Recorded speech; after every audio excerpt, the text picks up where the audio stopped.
A major announcement is expected from Prime Minister Andrew Holness in March about the way forward for the sewage crisis in downtown Kingston. Here's Amoy Harriet with part 2 of this TVJ News in Focus report, Sewage in the City. February 2018, on the resort island of Boracay in the Philippines, a filthy situation. Then President Rodrigo Duterte threatened to shut down the entire area due to water and sewage mismanagement, likening the island, once famous for its pristine waters, to a cesspool. According to international advocacy organization Global Citizens, the issue at that time was that Boracay became a major tourist hotspot, leading to rapid and, in some cases, unregulated development of the island. And with that development came a massive environmental problem. The following April, the island was shut down for 6 months to facilitate a major cleanup. Back home in downtown Kingston, a similar cleanup is needed. This has always been a developed city. Now the issue is we have been layering a lot of activities on this infrastructure, and at this time the infrastructure, it seems, and remember they are the experts who are responsible for this, but if you speak with them, they would need to advise you, is the existing infrastructure able to handle any new and upgraded intake? It's not, and the authorities aren't oblivious. Yes, the systems are failing.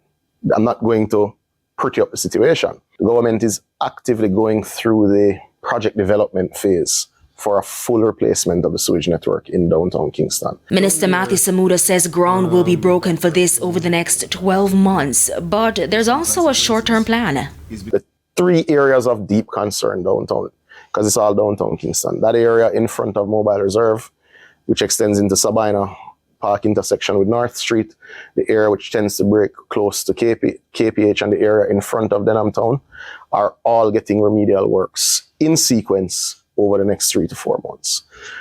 But the entire line has to be done, and we expect over a 12-month period that will complete the contracting procurement process that allows us to then go through the entire sewage network of downtown Kingston. Notably, the bill to fix the piping for a single broken line would be in excess of $1 billion.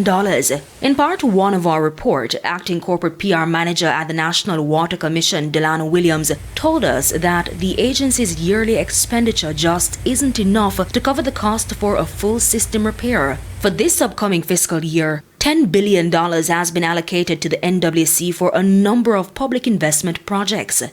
In any event, this amount still wouldn't suffice. It's going to take a lot, tens of billions to treat with it, perhaps hundreds, to treat with what exists. You're talking about several kilometers with interlocking or intercrossing roadways. So where will the funds for this complete sewer transformation come from? Prime Minister Andrew Holness is expected to make a big, detailed announcement on March 20. When the Prime Minister speaks on March 20th in his budget, he will outline the full integrated sewage plan for Kingston and St. Andrew. As for the town's development in the meantime, so there's no need either from a water perspective or a sewage perspective to halt development. And so, despite swimming in excreta, the development of downtown Kingston continues. I am aware that there are significant plans for the development of downtown.